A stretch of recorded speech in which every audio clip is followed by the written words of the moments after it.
마태복음 16장.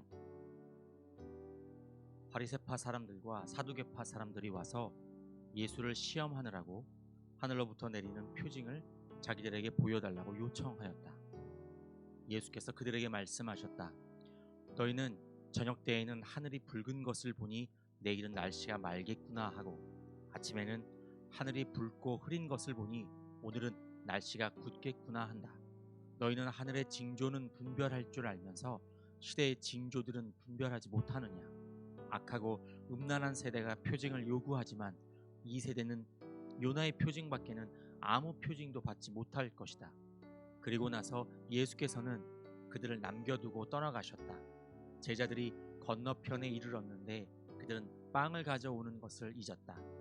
예수께서 그들에게 말씀하셨다. 너희는 바리새파 사람들과 사두개파 사람들의 누룩을 주의하고 경계하여라. 그들은 서로 수군거리며 말하였다. 우리가 빵을 가져오지 않았구나. 예수께서 이것을 아시고 말씀하셨다. 믿음이 적은 사람들아, 어찌하여 너희는 빵이 없다는 것을 두고 서로 수군거리느냐. 너희는 아직도 깨닫지 못하느냐. 5,000명이 먹은 그 빵 5개를 기억하지 못하느냐. 부스러기를 몇 광줄이나 거두었더냐. 또한 4,000명이 먹은 그 빵 7개를 기억하지 못하느냐. 부스러기를 몇 광줄이나 거두었더냐.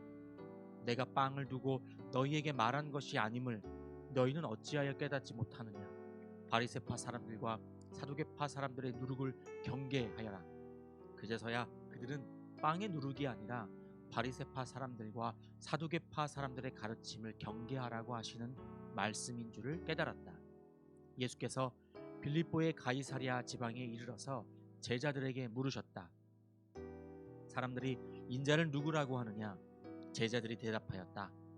세례자 요한이라고 하는 사람들도 있고 엘리야라고 하는 사람들도 있고 예레미야나 예언자들 가운데에 한 분이라고 하는 사람들도 있습니다.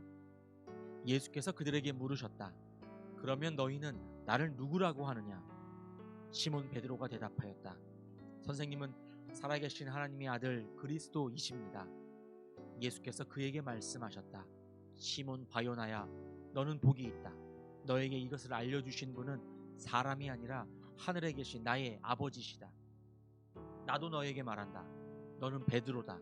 나는 이 반석 위에다가 내 교회를 세우겠다. 죽음의 문들이 그것을 이기지 못할 것이다. 내가 너에게 하늘나라의 열쇠를 주겠다. 내가 무엇이든지 땅에서 매면 하늘에서도 매일 것이요, 땅에서 풀면 하늘에서도 풀릴 것이다. 그때에 예수께서 제자들에게 엄명하시기를 자기가 그리스도라는 것을 아무에게도 말하지 말라고 하셨다. 그때부터 예수께서는 자기가 반드시 예루살렘에 올라가야 하며 장로들과 대제사장들과 율법학자들에게 많은 고난을 받고 죽임을 당해야 하며 사흘째 되는 날에 살아나야 한다는 것을 제자들에게 밝히기 시작하셨다. 이에 베드로가 예수를 따로 붙들고 주님, 안 됩니다. 절대로 이런 일이 주님께 일어나서는 안 됩니다 하고 말하면서 예수께 대들었다. 그러나 예수께서는 돌아서서 베드로에게 말씀하셨다. 사탄아, 내 뒤로 물러가라. 너는 나에게 걸림돌이다. 너는 하나님의 일을 생각하지 않고 사람의 일만 생각하는구나. 그때 예수께서는 제자들에게 말씀하셨다. 누구든지 나를 따라오려거든 자기를 부인하고 제 십자가를 지고 나를 따라오너라. 누구든지 자기 목숨을 구하고자 하는 사람은 잃을 것이요, 나 때문에 자기 목숨을 잃는 사람은 찾을 것이다. 사람이 온 세상을 얻고도 제 목숨을 잃으면 무슨 이득이 있겠느냐? 또 사람이 제 목숨을 되찾는 대가로 무엇을 내놓겠느냐? 인자가 자기 아버지의 영광에 쌓여 자기 천사들을 거느리고 올 터인데 그때에 그는 각 사람에게 그 행실대로 갚아줄 것이다. 내가 진정으로 너희에게 말한다.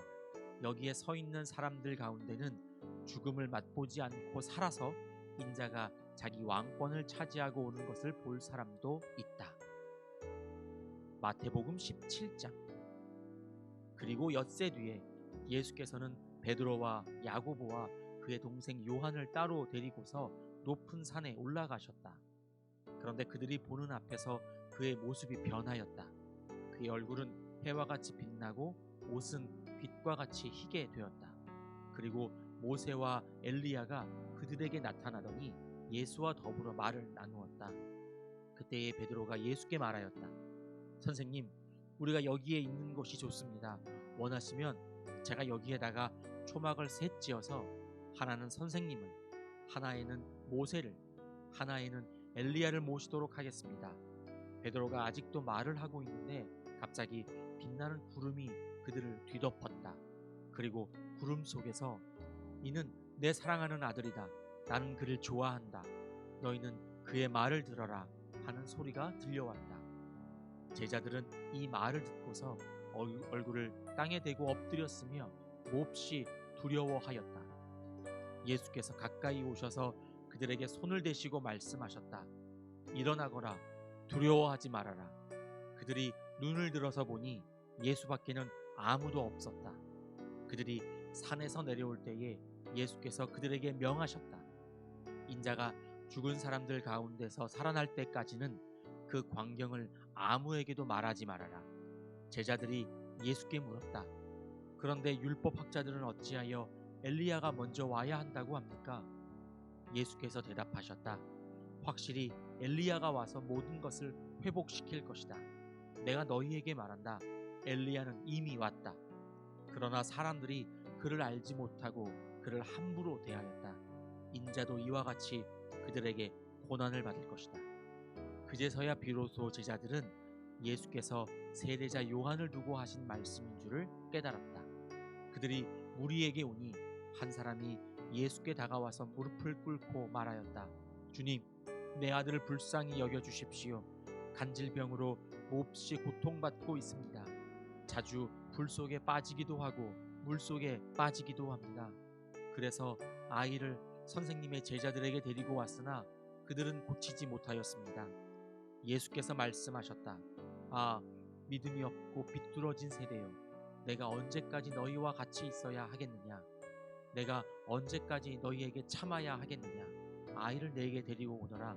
그리고 예수께서 귀신을 꾸짖으셨다. 그러자 귀신이 아이에게서 나가고 아이는 그 순간에 나았다.